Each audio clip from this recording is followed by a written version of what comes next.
الحمد لله رب العالمين والصلاة والسلام على سيد الأنبياء والمرسلين أما بعد۔ اہل علم کے بارے میں اسلوب کے مسئلے میں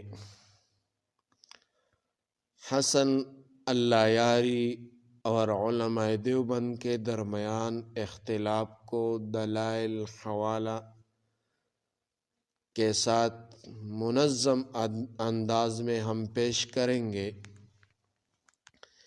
لیکن اس سے پہلے اگر آپ لوگ اس چینل میں نئے آئے ہو تو برائے مہربانی ہمارا چینل سبسکرائب کریں تاکہ ہمیں آپ لوگوں کی سپورٹ مل جائے اور ہمارا یہ چینل آگے جائے۔ تو برائے مہربانی ہمیں سپورٹ دے اور یہ چینل آگے لے جائے۔ دوسری بات یہ کہ یہ مسائل دوسروں لوگوں تک پہنچائے تاکہ ان لوگوں کو اپنا عقیدہ معلوم ہو جائے اور ان دو بازوں سے بچ جائے۔ تو آج ہم ایک اختلاف بیان کریں گے، حسن اللیاری اور علماء دیوبند کے درمیان جو اختلاف ہے۔ اہل علم کے بارے میں اسلوب کے مسئلے میں حسن اللیاری اور علماء دیوبند کے درمیان اختلاف ہے۔ نمبر ایک، اصل محل اختلاف کیا ہے؟ اختلاف یہ نہیں کہ تنقید جائز ہے یا نہیں، بلکہ اختلاف یہ ہے کہ اہل علم ائمہ اور اکابر پر تنقید کا اسلوب کیا ہو، یعنی ائمہ اور اکابر پر تنقید کا اسلوب کیا ہوگا۔ نمبر دو، حسن اللیاری کا موقف یہ ہے، بنیادی دعویٰ اس کا یہ ہے کہ حسن اللیاری کے نزدیک عالم یا امام معصوم نہیں، عالم یا امام معصوم نہیں ہے۔ یہ بات تو درست ہے، اس لیے یہ سخت زبان تنزیہ اسلوب صریح نام لے کر رد کرتے ہیں۔ سب جائز ہے اگر بات حق ہو۔ یہ کہتا ہے کہ امام یا عالم یہ معصوم نہیں ہے، ان پر سخت زبان استعمال کرنا، اگر یہ معصوم نہیں ہے تو پھر اس پر سخت زبان تنزیہ اسلوب صریح نام لے کر رد کرنا، یہ سب جائز سمجھتے ہیں یہ، حالانکہ یہ علماء دیوبند کے نزدیک اس طرح کرنا یہ جائز نہیں ہے۔ حسن اللیاری اس پر دلیل پیش کرتے ہیں، کہتے ہیں فبشر عباد الذین یستمعون القول فیتبعون احسن، پس میرے بندوں کو خوشخبری دے دو جو بات کو غور سے سنتے ہیں پھر اس کے بہترین پہلو کی پیروی کرتے رہے، بہترین پہلو کی پیروی کرتے ہیں۔ حسن اللیاری کا اس آیت سے استدلال کرتے ہی یہ نہیں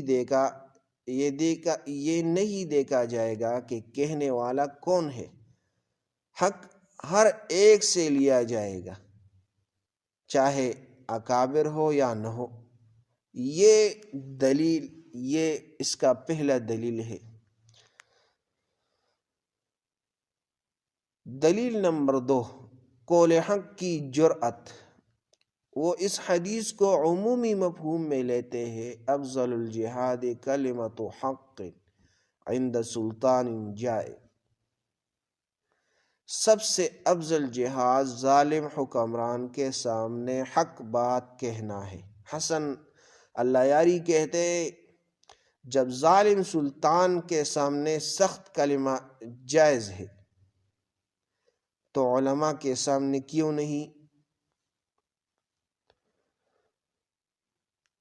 یہ حسن العیاری کے دلائل ہیں۔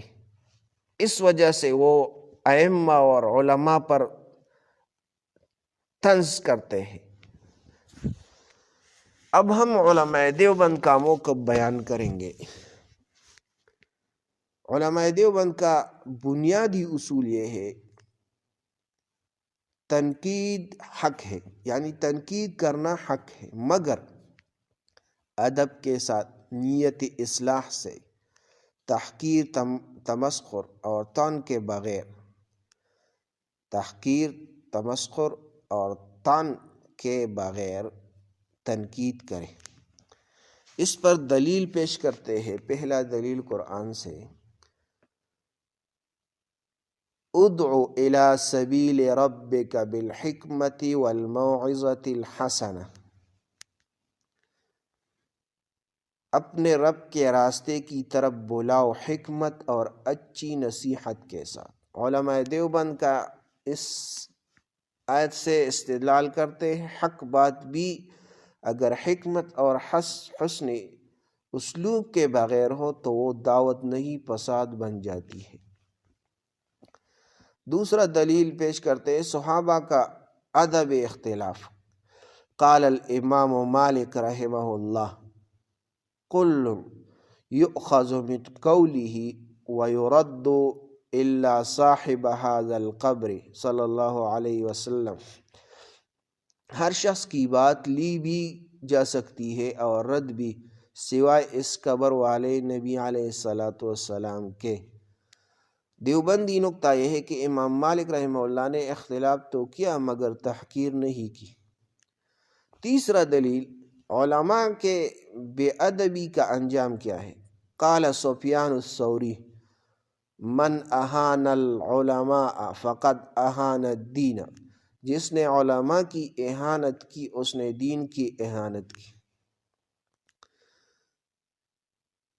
دلیل نمبر 4، بڑوں کا ادب کے بارے میں فرماتے ہیں، لیس منا من لم یوقر کبیرنا، مسند احمد کی روایت ہے، وہ ہم میں سے نہیں جو ہمارے بڑوں کی تعظیم نہ کرے۔ علماء دیوبند کہتے ہیں، اکابر امت دینی اعتبار سے کبار ہے، ان کا ادب لازم ہے۔ تو خلاصہ یہ ہوا، اہل سنت دیوبند کی نزدیک حق کہنا ضروری ہے، مگر ادب کے بغیر حق بھی فتنہ بن جاتا ہے۔ اکابر کی تحقیر علم سے محرومی ہے، اس لیے وہ کہتے ہیں ہم قول رد کرتے ہیں، قائل کی تذلیل نہیں کرتے۔ تو یہ ایک مسئلہ ہے حسن العیاری کے ساتھ جو ہمارے علماء دیوبند کا اختلاف ہے۔ اس میں حسن العیاری علماء کو گالی دیتے ہیں اور بد زبانی کرتے ہیں۔ علماء دیوبند نے ان کا پورے جوابات دیے ہیں، لیکن پھر بھی وہ اپنے ان باتوں سے باز نہیں آتے، لہٰذا یہ ان لوگوں تک پہنچائے جو اس کا فالور ہے کہ ہم نے یہ قرآن اور حدیث سے یہ بات ثابت کر دی کہ ائمہ اور علماء کو گالی دینا، اس کی تحقیر کرنا یہ جائز نہیں ہے۔ ان لوگوں تک پہنچائے۔ جزاکم اللہ احسن۔